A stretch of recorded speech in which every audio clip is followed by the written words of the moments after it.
Hey everybody, Crazy Cosmo here, and today we're going to talk about Sliders and why it got canceled after 5 seasons.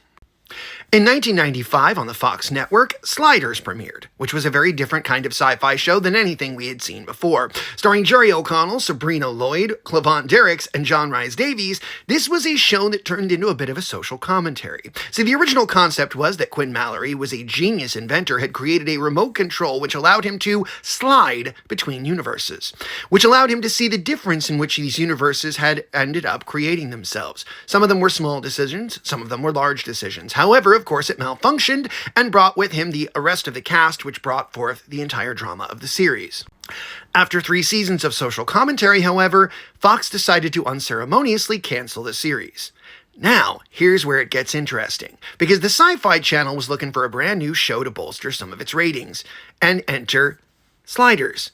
See, they picked up the show en masse. However, it was very clear very early on in the process of discussing how the show was going to continue that things were not exactly the rosiest. You see, the entire creative staff up and left the show, which meant it went in a very different direction. This is when the Cro-Mags came in and turned Quinn Mallory into a bit of a warrior of the multiverse, which he had never been before. We also saw the loss of Sabrina Lloyd as Wade Wells, which brought in Kari Wuhrer, and eventually the loss of John Rhys Davies as well.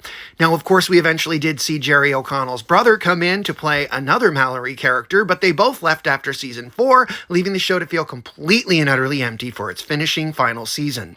Which means the show was canceled essentially because the Sci-Fi Channel made a whole different show out of the one that they bought, which meant that all of us fans who had stuck with it since the very beginning were completely let down by the 4th season and didn't even come back for the 5th. Which means that this show is definitely ripe for a remake, and hey, Jerry O'Connell and the rest of the cast are still around, and in fact, Clavant Derricks is big on Broadway right now, so it might make for a very good time to have a revival. Crazy Cosmo, signing off.